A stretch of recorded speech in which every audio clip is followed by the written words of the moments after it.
কত আর সিটারি করে খাবো রে বা তুই? হ্যাঁ, কত সিটারি করে খাবো তুই?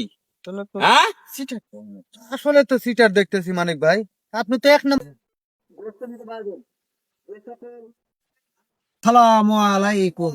ওয়ালাইকুম সালাম। ভাই আপনারা ভালো আছেন? হ্যাঁ, ভালো আছি। 5 লাখ টাকা লোনের কথা বলছিলাম, আপনারা তো অডিট করতে আসছেন তাই না? হ্যাঁ হ্যাঁ, আর আমার কি কি আছে না আছে এগুলো জানার জন্য। অবশ্যই এগুলো জানাটা তো এই যে বিঘা দাগ, এই বিঘা দাগ এগুলো সব আমার, বুঝতে পারছেন? এগুলো সব আমার। এখন আপনারা অডিট করে আসছেন, দেখেন আমি লোনটা আমি জানি যে দিলে দেওয়া যায়। এখন আপনারা কি মনে করতেছেন? দেওয়া তো যায়, কিন্তু আপনার যে জমিগুলো দেখাচ্ছেন, হ্যাঁ, কিন্তু এই দেখাইতে তো মনে করেন যে তুমি টাকা তো পাবা না। আমাদের তো কিছু ইনফরমেশন দরকার, ঠিক সব আছে? বিষয়। যেহেতু এতগুলা টাকার বিষয়, আমাদের ভালো কিছু তথ্য লাগবে। তো সেই ক্ষেত্রে ওই যে স্যার ওখানে একটা চাচা মনে দেখেন হয় আপনারা করতেছে। যাচাই বাছাই। তাহলে ওই চাচাক ডাক দি নাকি? হ্যাঁ, ডাক দাও চাচা। চাচা, একটু এদিকে আসেন তো। কি আছে রে বা? কি আছে? কোথা থেকে আসছেন তোমরা? কি অবস্থা কদিনই?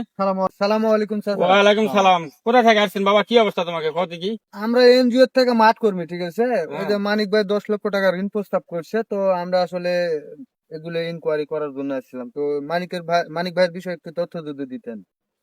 মানিকের বিষয়ে কি আর তথ্য দেব? কি বলিছে মানিক? মানিক ভাই বলছে এখানে এই যে মাঠটা দেখতেছেন সবকিছু ওনার নাকি।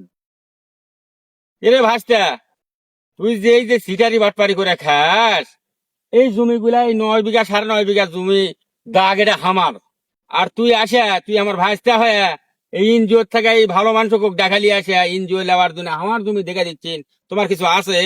আমার সিটার আরে ভাই। না ভাই, সব মিছা কথা, এগুলো কিছু না, এগুলো সব আমার। এই লোক মিছা কথা বলতেছে, আপনারা বিশ্বাস করেন না? কেন বিশ্বাস করবো না? না এখন ভাই, তো আপনি এখানে বিশ্বাস তো করেন না। একটা জোর লেগে গেল। আপনাকে না না, আমরা কিভাবে আপনারা টাকা দিব বলেন? এই লোকের কথা বিশ্বাস করেন না। এখন টাকা মানিকক দিলে দাও, না দিলে না দাও, জমি এটা হামার। তুমি ওই সাড়ে না নয় না বিঘা। ভাই শুনেন, আপনারা বুঝতে পারছি, শুনেন, আপনারা টাকা দিলে দিবেন, দাও না আরেকজনের দিলে কথা না দাও, শুনবেন। ভালো মানুষ তোমাকে লেখা প্রতারণা করেছে। তোমরা যা করেন করো। আপনি তো আসলে সিটার ভাই। এই ভাই, আপনারা কি মনে করতেছেন আমার? কি মনে করতেছি মানে, উনি তো বলে গেল, ওই চাচা তো বলে গেল, চাচা মুরব্বী মানুষ, উনি তো আর মিথ্যা কথা বলবে না। এই চাচা পুরোটাই ভুল। কেন ভুল হবে? শুনেন, আপনার এগুলো জমি সব যদি হয়ে থাকে, আপনার জমি যদি হয়ে থাকে, হ্যাঁ, চাচা কেন বলবে আমার জমি? এরা ভুলে বলতে পারে, আমার সত্য থাকতে পারে না। আচ্ছা ঠিক আছে ভাই, সমস্যা নাই। আমরা সমস্যা নাই, অফিসে যাওয়ার পরে আপনাকে অফিসে আসেন। ফোনে আরে ভাই, সবকিছু আপনারা ভুল জানাবো। বুঝেন না। আচ্ছা ঠিক আছে, আমাদের আরো তথ্যর দরকার আছে। আপনি অফিসে আসেন, আপনার সাথে আরো আলোচনা আছে। আপনার সাথে বসে চাটা খাওয়ার সময় ওগুলো আলোচনা হবে না। আসো। আচ্ছা ঠিক আছে ভাই।